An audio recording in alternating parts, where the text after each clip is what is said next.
My name is Bilal Qadar, and my presentation topic is vascular grafting.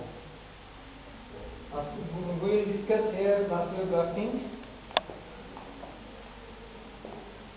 First of all, you will see the contents of my presentation. Presentation contents are vascular grafting introduction, types of grafts, properties of grafts, uses of grafts, fibers used in grafting, production, processes of grafting, tests before implantation, and advantages and disadvantages of grafting.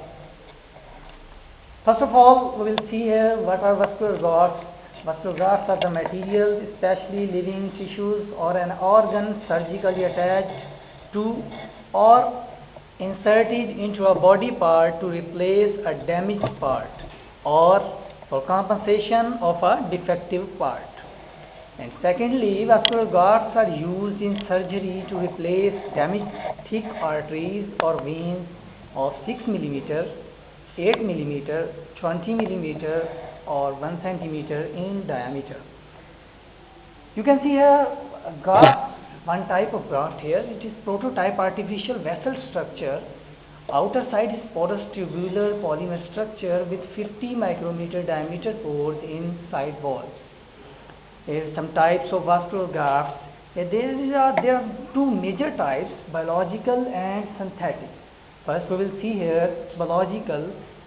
There is subgroups of biological grafts are autograft and allograft. First of all, autograft. An autograft is one which is taken from an other body place of the patient, for example, saphenous vein or radial arteries. This is an example of saphenous vein which comes from the lower body part to the knee. And secondly, the other type of biological grafting is allograft. Allograft is one which is taken from the body of an other animal of the same species. For example, umbilical vein.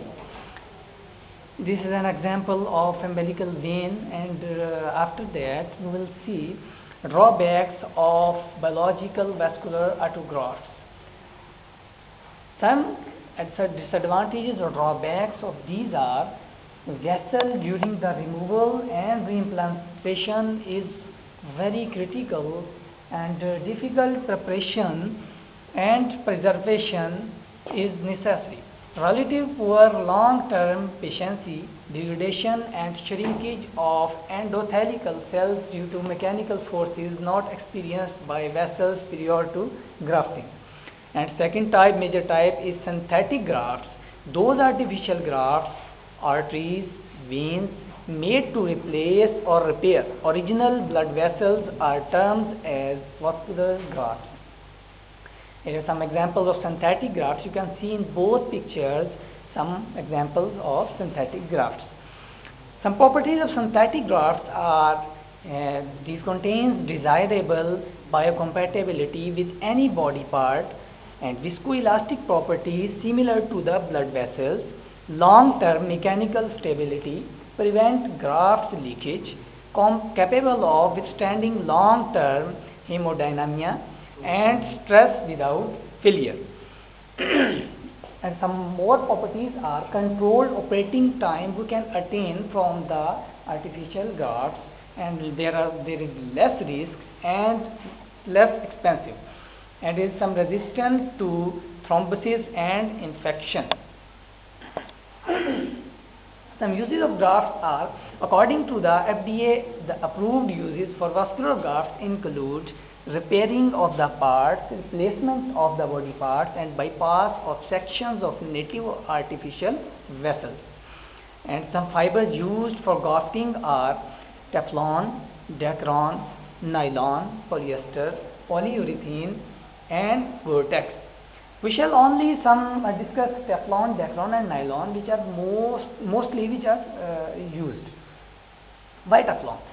Teflon has high elastic capacities. It has long life, low thermogenicity, and exceptional physical and mechanical properties, relatively high yield and break point, must resist high tension, torsion and stresses. And next we will see Teflon grafts have high performance expectancy. After 10 years, implants fails only 21%. It means after 10 years, its strength and other properties will degrade only 21%. After 15 years, it will 30%. After 40 years, greatly increases to 44% only. Teflon grafts are high competitors in the market and alternative to biological transplants. Some pictures of Teflon grafts. You can see in 3 pictures. And why Dacron? The synthetic polymer polyester terephthalate PET, also known as Dacron, is mostly recognized because its biocompatibility, resilient, flexibility, durability, and resistant to biodegradation. Similar to the Teflon, Dacron also grafts are designed to be excellent conductors. And another property is Dacron was also designed to resist the process of hemodialysis. In this process, we can heal any body part which is punctured. And one example is Teflon graft in heart. And next is nylon. Its mechanical properties are similar to those of Teflon and Dacron. Nylon has the quality of elasticity necessary for the proper functions and mobility as part of vascular system. And some other properties of this is some example. A prosthesis vascular grafts materials. You can see here materials: polyester, nylon, expanded PTFE, vessels, polyurethane, silicone, rubber. And some applications are: methods of production of vascular grafting are weaving and knitting. These 2 methods are mostly used for the production of vascular grafts. First of all, we will discuss woven fabrics. The first commercial prostheses were woven on 2 sets of yarn that had a high fabric count. It means fine fabric count. This provided a type of graft which was rigid, tightly woven and had a low permeability, so less bleeding. And woven grafts have smaller pores and do not leak as much blood. There are some types of woven grafts.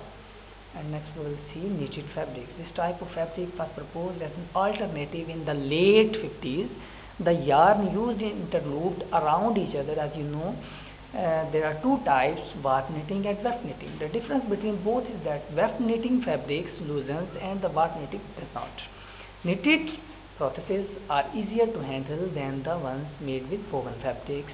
They can also elongate, therefore affecting its dimensional stability. There are some types of knitted grafts which are also elastic. Treatment to knitted fabrics. The structures made of knitted fabrics can experience dilution because they do not have viscoelastic properties of host arteries. To reduce the blood loss, knitted grafts should be pre-coated prior to the insertion. Protein, collagen and albumin to reduce the blood loss and antibiotics to prevent graft infection. And some tests before implantation which are very necessary are compactation test, it means fabric shrinkage, and second one is crimp technology, performance test, it means density test, integrity test, permeability test and fit test. These all tests are necessary before implantation of grafts. And next is some advantages and disadvantages of vascular grafts. The main advantage of prosthetic vascular grafts over autografts include the ability to manipulate size, reliability and high tensile and fatigue strength. And some disadvantages are blood incompatibility of the material used and improper matching of graft mechanical properties with the parent vessel lead. And some other are suture line stretches also possible, and some development of backflow is also there is some chances of backflow and turbulence due to the compliance mismatching. Thank you for listening. This was my presentation.